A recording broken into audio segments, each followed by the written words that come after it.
Lundi matin, 9 h, et c'est parti pour la visite du village olympique.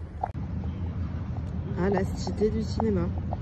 Mais avant de commencer une quelconque visite, il nous a fallu à tous, tout le groupe de journalistes présents ce jour-là, eh bien il nous a fallu nous équiper, puisque le village olympique est pour le moment toujours un chantier. Il nous a fallu donc mettre des vêtements de sécurité.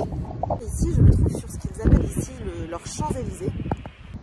C'est en fait une grande allée autour de laquelle se trouvent tous les logements qui serviront. Ici, ce sera un centre d'entraînement.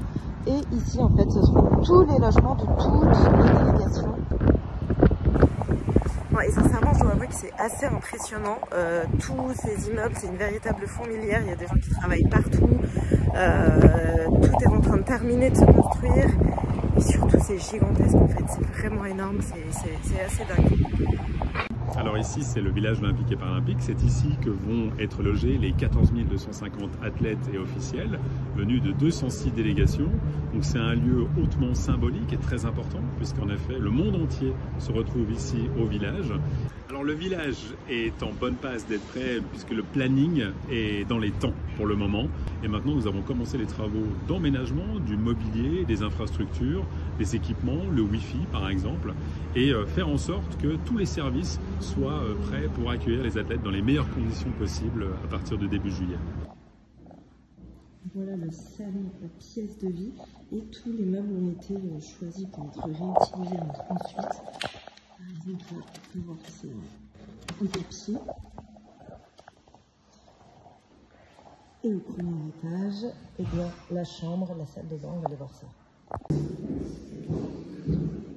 Et voilà donc à quoi va ressembler une chambre d'athlète, avec cette couette qui leur sera offerte en cadeau, avec également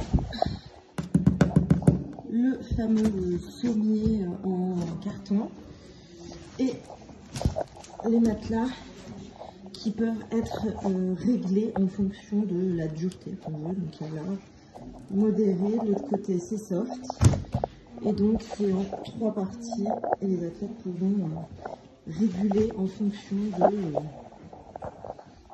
la dureté du matelas qu'ils souhaitent.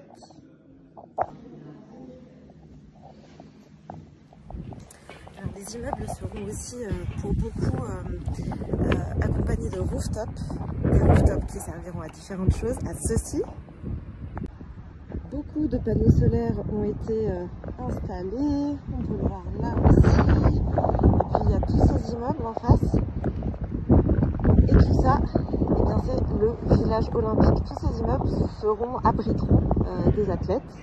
Après les Jeux, eh bien, tous ces immeubles seront habités par des citoyens lambda, et ça c'est très important dans la communication des Jeux. C'est toute cette notion d'héritage. On construit plein de choses, mais ce n'est pas vain, ce n'est pas pour rien, c'est pour ensuite être réutilisé et tenter de faire les choses de la manière la plus vertueuse possible en fait. Bon, pas mal la vue Tour Eiffel quand même, hein. La petite vue Sacré-Cœur aussi, on valide. Pour les athlètes, eh bien, il est bien sûr très important, pas que pour les athlètes, hein, mais c'est un autre sujet, de bien se nourrir, et donc le restaurant sera installé juste ici. Et ce lieu est en réalité le reste de l'année la Cité du cinéma, qui avait été fondée il y a quelques années par Luc Besson.